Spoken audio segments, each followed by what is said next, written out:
umaga mga kahanting. Tayo po ay maghahanda na para maghahunting po tayo ng honeybee sa gubat. So tignan po natin. Tayo po ay nagpapakain ng aso para sa paghahanda sa ating paghunting ng baboy ramo at saka honeybee. Yan po yung mga aso, kumakain na. At ako po ay kukunin ko rin yung aking bota. Ito po, protection sa mga ahas.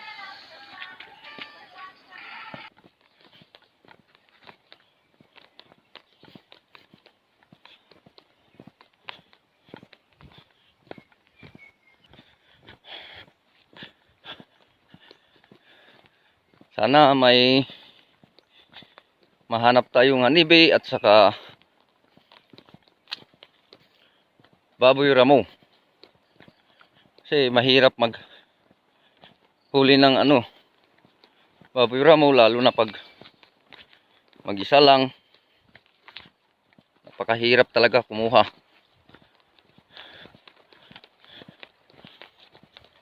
Ayan.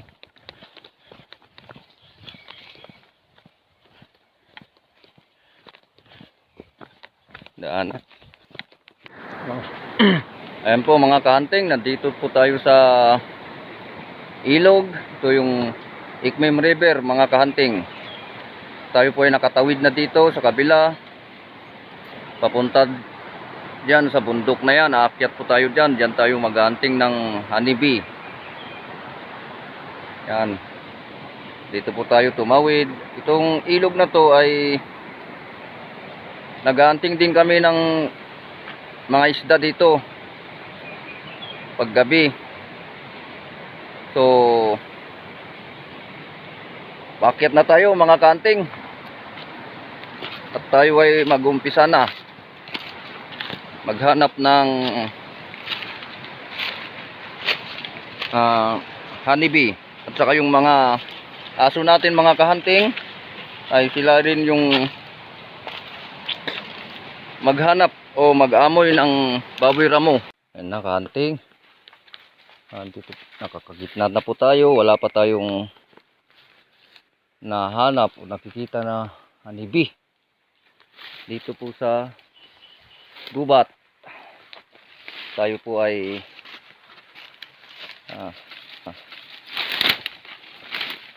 magpapahinga muna. Tatawid tayo sa kabila. So, tayo dito sa para tayo ay iinom.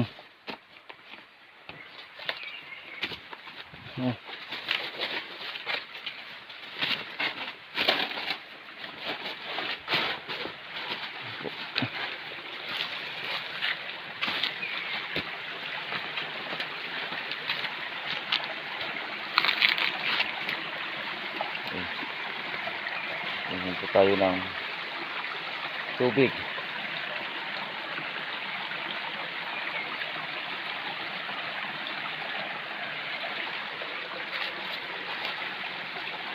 Tapos tayong minom, tatawid tayo dun sa kabilang bundok.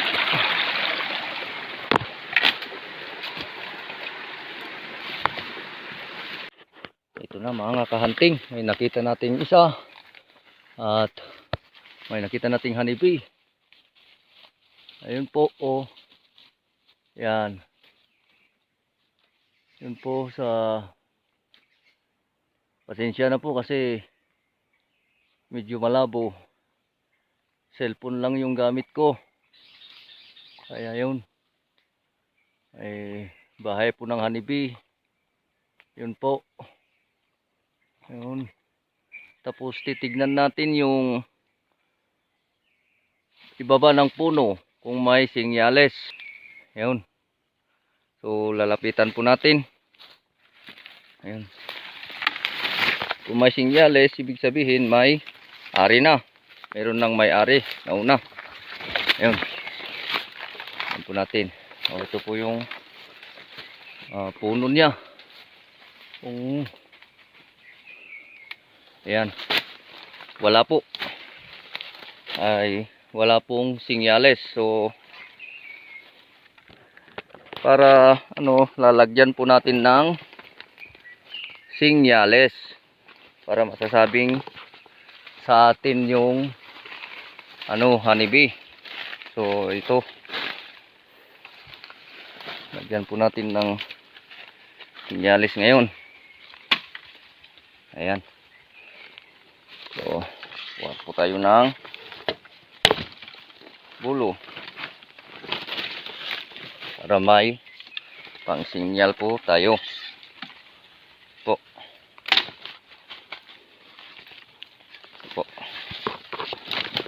Ayan. Ito na lang. Dito po tayo kukuha. Ayan po.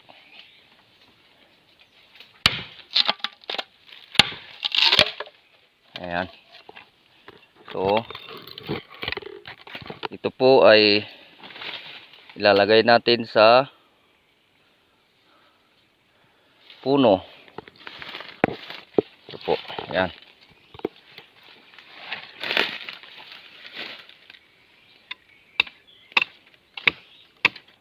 Yan po ang paglalagay. Ayan. Para hindi mahulog. Yan po. So, dadagdagan pa natin ng dalawa.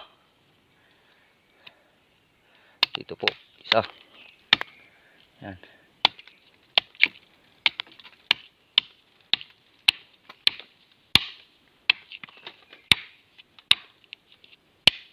Yan. Kukuha tayo ulit ng isa.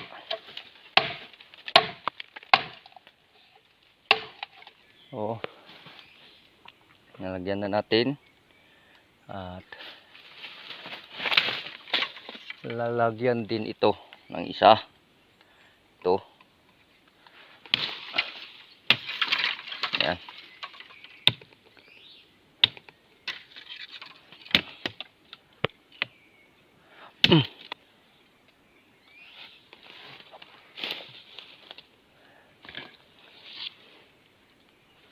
So, yan po yung sinyales na kung may ganitong makikita, yan po yung sinyales na may-ari na. Meron ng may-ari. Ayan.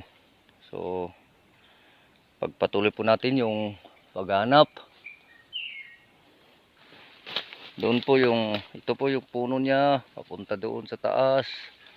Doon. Yun po yung honeybee. Ayun. Yun po yung honeybee. Sa dulo. Yun yung kahunting. Dumating na po tayo. At may nahanap po tayong isang honeybee mga kahunting. So yun lang po ang nahanap natin. Buti may